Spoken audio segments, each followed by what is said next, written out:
Do you know, these pillowcases are the same pillowcases that were in my room when I was a kid growing up. Yeah, the pink ones. I don't even like pink pillowcases. I would never buy pink pillowcases and now. And you saved them for that long? I'm just cheap, Miles. What? What emotions are you experiencing right now? I want some space.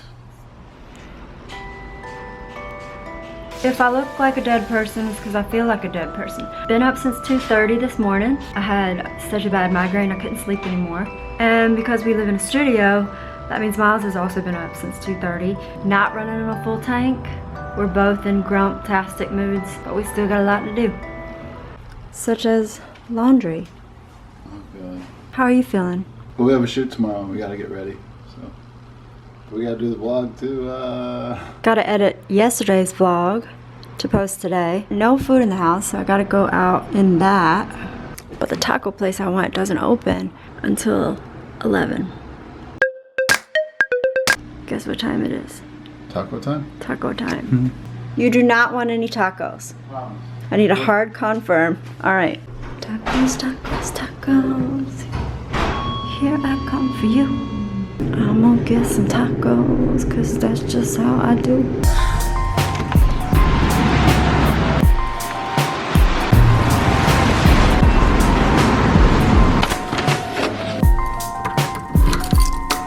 Hungry? Sure. I got you something anyways to protect my steak and my got you tacos. What, you did? What, huh? This- What?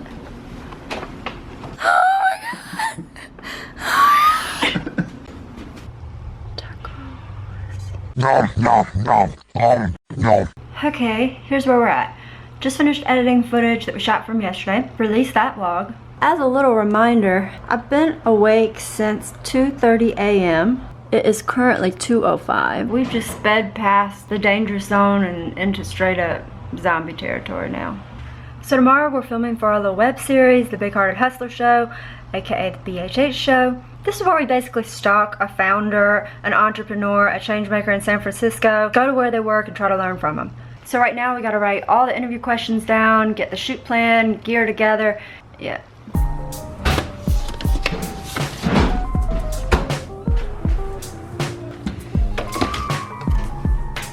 Thank you.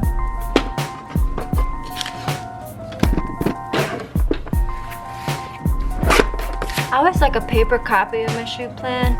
It's just easier, and then I cut it down to something I can fold in my pocket.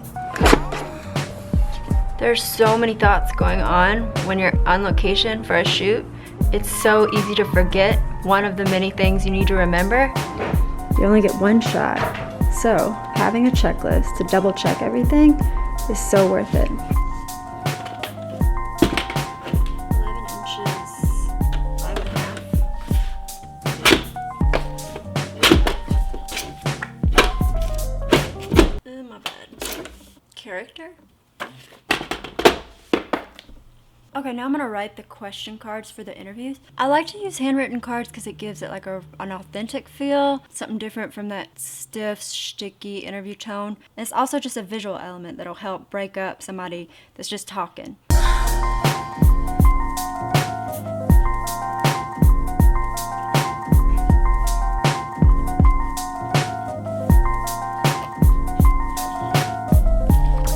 This is where I always spend most of my time. The interview questions, the story, the content. It really doesn't matter what gear we bring tomorrow. If these questions aren't right, if the interview doesn't flow right, it doesn't matter. Okay, let's talk for a second about the strategy behind today's gear. A lot of people think that the more expensive the gear is, the better it is in every single situation.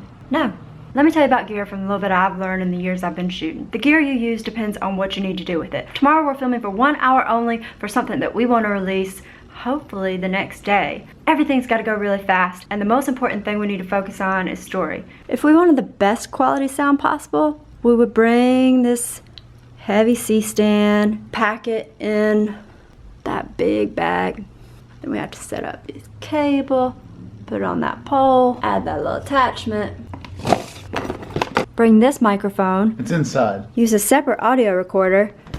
And all of that is gonna take about forever. And then you're gonna have barely any time to ask any questions. Which, by the way, if you don't ask good questions and get good answers, then nobody cares about how good your sound is. And oh yeah, another thing, during the whole time that we would be setting up all that equipment and screwing in this and plugging in that, the person that we're filming would be sitting there looking at all that equipment, and 9 times out of 10, they'd be freaking out.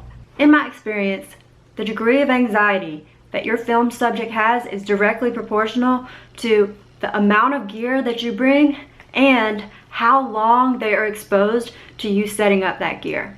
All right, mission tomorrow is get the best quality video and audio we can while bringing as little gear as we can so that we can move around and we can set that gear up really quickly and get things going. That means this is the setup we're gonna use.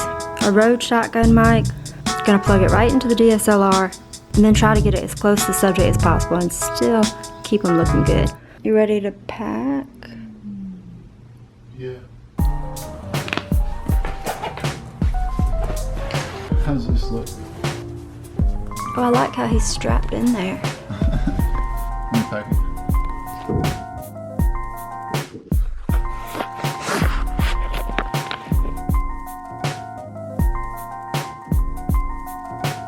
So the strategy tomorrow is, all right, mission tomorrow